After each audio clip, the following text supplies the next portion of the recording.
12 000 hectares de terres agricoles vont être mis à la disposition du Rwanda dans 3 départements de la République du Congo.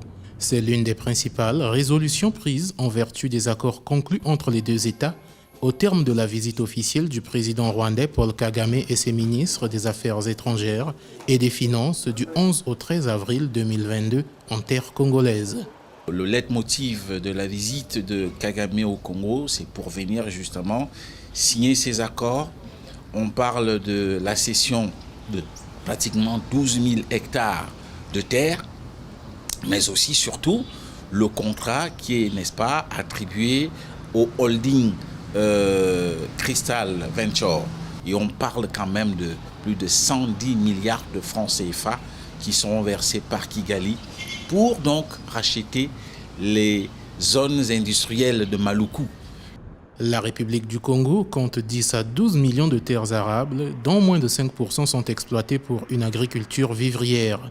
Par ailleurs, les deux chefs d'État ont assisté aux signatures de 2 accords, 3 protocoles, 2 mémorandums d'entente et une convention de concession dans le domaine agricole. Les attentes, le Rwanda voudrait bien capitaliser cette expansion et ce hub qu'il vient de créer au Congo-Brazzaville. Je vous rappelle que la seule ambassade qui existe pour beaucoup de pays en Afrique centrale, en dehors de Kinshasa, c'est Brazzaville. Donc Kagame est un peu stratégique, a compris que le Congo peut être le hub à partir duquel il peut mener ses affaires en direction de l'Afrique centrale, mais aussi, pourquoi pas, de l'Afrique tout entière.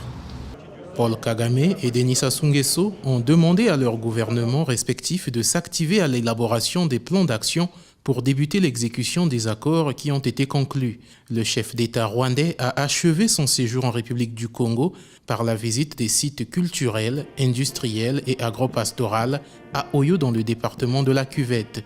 À travers cette visite, les deux chefs d'État veulent désormais démontrer le potentiel de la coopération sud-sud au service du développement de l'Afrique.